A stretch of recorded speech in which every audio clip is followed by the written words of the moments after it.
For those of you who are familiar with Eastern Bypass, let me put your memory to test. Looking at this footage, can you tell exactly where we are? I bet some of these places look completely different today. Head to the comment section and tell me one landmark or place you recognized in this video. This is the section just before you get to Nairobi Gate near Mwihoko Road junction, back when the Eastern Bypass was still a single carriageway.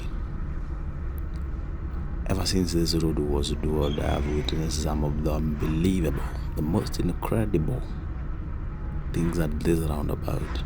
Cars literally flying over it, crashes that looked impossible, mostly because some drivers didn't recognize or realize that there was a roundabout ahead until it was too late.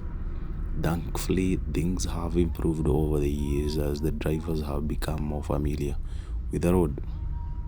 And if you are kind of a person who enjoys taking one for the road over the weekend, here's a friendly hands up: avoid doing it along this stretch. Traffic police often set up alcohol checkpoints just past the Nairobi Gate roundabout, especially on weekends.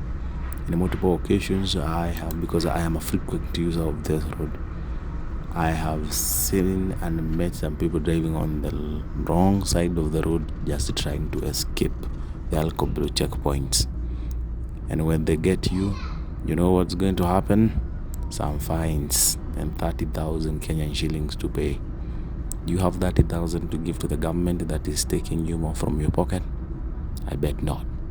Looking at this old footage, it's amazing how much this area has really improved. Many of the buildings, businesses and road layouts are almost unrecognizable today. One thing, however, has remained a concern to me and to many motorists. The U-turn along this road can be quite dangerous.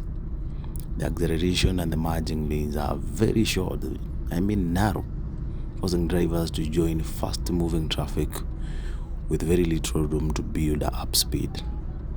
It's one of the sections where you need to be extra patient and extremely cautious. Yes, sometimes you'll find yourself even taking 2 minutes. Yenyewe barabara is everything. It's actually the backbone of transformation, because the number of business establishments that come up along this road are many. The petrol stations, I've seen like the now Ruby's petrol station, there was something else, totally different.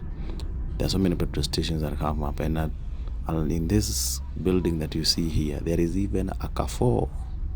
Yes, I think it's already in operation right now. And this is just before you get to cross the bridge over that river that carries a lot of sewage. What is it called? I don't know, but this place smells shit, man.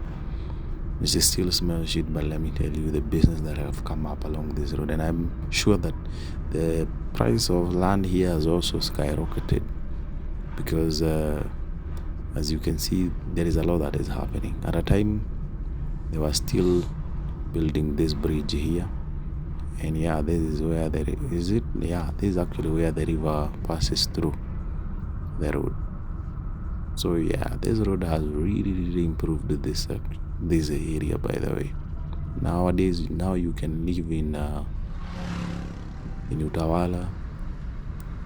You can live anywhere you want, and you still have easy and quick access of the capital city, very fast, because there are so many roads that are connecting. If you go this way, Mombasa Road. If you go back, Thika Road. Yep. So I think Uhuru Kenyatta did quite well, and I remember this was commissioned just before he exited